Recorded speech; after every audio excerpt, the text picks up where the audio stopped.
یہ کہانی ہے اس شخص کی جس نے پاکستان بنایا لیکن پاکستان اسے بچا نہ سکا۔ یہ ان آخری دنوں کی داستان ہے جن کے بارے میں کتابیں تو خاموش ہیں مگر تاریخ کے کانوں میں اب بھی سرگوشیاں ہیں۔ قائد اعظم محمد علی جناح کے آخری دن کیا ہوا، کس نے کیا فیصلہ کیا اور ان کی موت کے پیچھے کون سی کہانی چھپی ہوئی ہے، آج ہم سب جانیں گے، بغیر مبالغے، بغیر تعصب، صرف حقیقت اور وہ سوالات جن کے جواب آج تک پوری طرح نہیں ملے۔ پاکستان بن گیا، دنیا نے جشن منایا، مگر اس جشن کے پیچھے ایک تلخ حقیقت تھی۔ قائد اعظم کی صحت تیزی سے بگڑ چکی تھی، لگاتار کام، سفر، اجلاس اور وہ تناؤ جو تقسیم کے ساتھ آیا، ان سب نے ان کے جسم کو توڑ دیا تھا۔ طبیعت میں کمزوری، وزن میں کمی، ایک خاموش بیماری جسے اس وقت دنیا کا بدترین مرض سمجھا جاتا تھا، ٹی بی۔ مگر یہاں دو باتیں اہم ہیں۔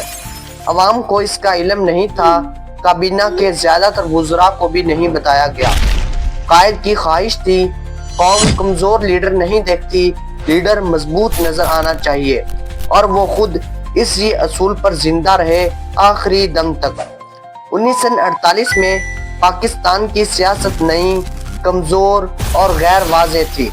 قائد اعظم ایک ساتھ کئی محاذ سنبھال رہے تھے، لاکھوں مہاجرین کی آباد کاری، کشمیر کا مسئلہ، نئے ملک کا خزانہ، اداروں کی بنیاد، سیاسی کھینچا تانی اور ہر طرف بے یقینی۔ ہر کام کا آخری فیصلہ جناح کے ہاتھ میں تھا۔ ادھر صحت بگڑتی رہی، ڈاکٹروں نے آرام کا کہا، مگر وہ کہتے آرام پاکستان نہیں بنا سکتا، کام کرنا ہوگا۔ ہم اسے کمزوری کہتے ہیں، مگر یہ وہ کمزوری نہیں تھی، یہ ایک جنگ تھی۔ قائد اپنی بیماری سے لڑ رہے تھے تاکہ پاکستان کھڑا ہو سکے۔ 1948 کے وسط میں ڈاکٹروں نے فیصلہ کیا کہ قائد کو شہر کی آلودگی سے دور لے جانا ضروری ہے، لہٰذا انہیں لے جایا گیا زیارت کے پہاڑوں میں۔ وہاں ٹھنڈی ہوا، سکون، خاموشی اور ان کی بیماری کے لیے بہتر ماحول تھا، مگر اس خاموشی میں بھی سیاست کا شور موجود تھا۔ وزراء، بیوروکریٹس، جنرل سب جانتے تھے کہ پاکستان کا مستقبل ایک کمزور دھاگے سے لٹک رہا ہے۔ قائد زیارت میں صرف آرام نہیں کر رہے تھے، وہ آخری بار ملک کے بارے میں فیصلے کر رہے تھے۔ چار دیواری میں وہ باتیں ہو رہی تھی جو آج بھی راز ہیں، ملک کا مستقبل، طاقت کا انتقال اور وہ خدشات جو انہیں پاکستان کے سیاسی مستقبل کے بارے میں تھے۔ زیارت میں قائد نے چند بہت اہم شخصیات سے ملاقاتیں کی، وزیر اعظم لیاقت علی خان، فاطمہ جناح، سیاسی مشیر اور کچھ افسران۔ ان ملاقاتوں میں کیا بات ہوئی، کچھ حصے تاریخ نے سنبھال رکھے، کچھ حصے راز رہ گئے۔ فاطمہ جناح کے مطابق قائد اعظم نے ایک دن کہا، میں نے پاکستان بنا دیا، اب دیکھنا یہ ہے کہ کون اسے سنبھالتا ہے اور کون برباد کرتا ہے۔ یہ جملہ آج بھی پاکستان کی تاریخ کا سب سے وزنی جملہ ہے۔ ایک اور ملاقات میں انہوں نے کہا، میں نے دشمن باہر کے نہیں دیکھے، اندر کے زیادہ دیکھے ہیں۔ یہ جملہ پاکستان کے سیاسی مستقبل کی پیش گوئی تھا۔ زیارت میں کچھ دنوں کے بعد حالت پھر خراب ہونے لگی، سانس میں تکلیف، کمزوری اور ٹی بی کے اثرات تیزی سے بڑھنے لگے۔ ڈاکٹر الہی بخش کے مطابق قائد کی حالت ایسی تھی کہ انہیں فوری بڑے شہر کے ہسپتال میں ہونا چاہیے تھا، مگر فیصلہ کیا گیا انہیں کراچی لے جایا جائے۔ یہاں کہانی کا سب سے دردناک حصہ شروع ہوتا ہے۔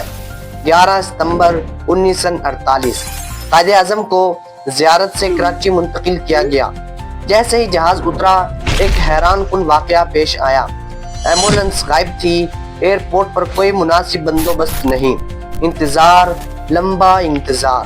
آخرکار جب ایمبولینس آئی تو وہ خراب تھی اور کراچی کی گرم سڑک پر پاکستان کے بانی کو ایک خراب بند ہوتی ہوئی ایمبولینس میں لٹایا گیا۔ گرمی، پسینہ، کمزوری اور اندر ایک شخص جو پورا ملک بنا گیا تھا، مگر اس لمحے تنہا تھا۔ ایمبولینس راستے میں کئی بار بند ہوئی، ایئرپورٹ سے گھر تک پہنچنے میں 40 منٹ نہیں 2 گھنٹے لگے۔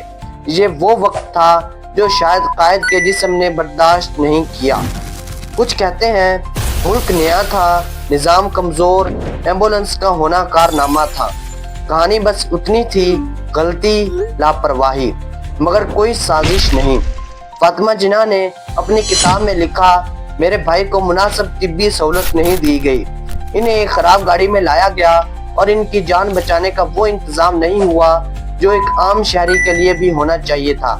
ان کی کتاب مائی بردر کو کئی برس پابندی کا سامنا کرنا پڑا۔ کیوں؟ کیا کتاب میں ایسی باتیں تھیں جو طاقتور حلقہ سننا نہیں چاہتا تھا؟ سوال آج بھی کھڑا ہے۔ گھر پہنچنے تک حالت بہت خراب ہو چکی تھی، سانس ٹوٹ رہا تھا، چہرہ پسینے میں بھیگا ہوا، آنکھوں میں وہ خاموشی تھی جس میں پوری زندگی کی جدوجہد چھپی تھی۔ اور پھر وہ لمحہ آیا جس نے پاکستان کو یتیم کر دیا۔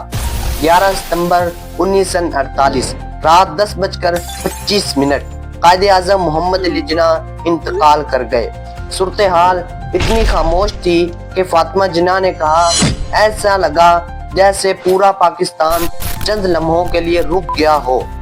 قائد کی انتقال کے بعد کئی سوال آج تک موجود ہیں۔ انہیں جدید علاج کیوں نہیں ملا؟ ایمبولنس کیوں خراب تھی؟ فائلوں میں بیماری کیوں چھپائی گئی؟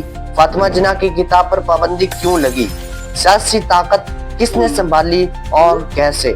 تاریخ جواب نہیں دیتی، صرف اشارے دیتی ہے، اور یہ اشارے بتاتے ہیں پاکستان کا سفر قائد کے جانے کے ساتھ ہی مشکل ہو گیا تھا۔ قائد اعظم کے آخری دن آج بھی راز ہے، کچھ حقیقت، کچھ خاموشی، کچھ سیاست، کچھ غلطیاں، مگر ایک سچ واضح ہے، ایک آدمی جس نے دنیا کا نقشہ بدل دیا، اسے آخری لمحوں میں وہ عزت نہیں مل سکی جو ایک عام انسان کو بھی دی جاتی ہے۔ یہ ہماری تاریخ کا سب سے دردناک باب ہے، اور شاید سب سے اہم بھی، کیونکہ قومیں اسی وقت بدلتی ہیں جب وہ اپنی غلطیاں تسلیم کرتی ہیں۔ یہ کہانی ختم نہیں ہوئی، یہ آج بھی جاری ہے، اور سوال آج بھی وہی ہے، کیا پاکستان اپنے بانی کا حق ادا کر پایا؟ اگر آپ چاہتے ہیں کہ ہم آپ تک پاکستان کی ان کھوئی داستانوں، چھپے ہوئے رازوں اور تاریخ کے ان سنہری بابوں کو اسی سچائی اور تحقیق کے ساتھ لاتے رہیں تو ٹاپ ایکسپلورر کو ضرور سبسکرائب کریں۔ ملتے ہیں اگلی شاندار ویڈیو میں۔ اللہ حافظ۔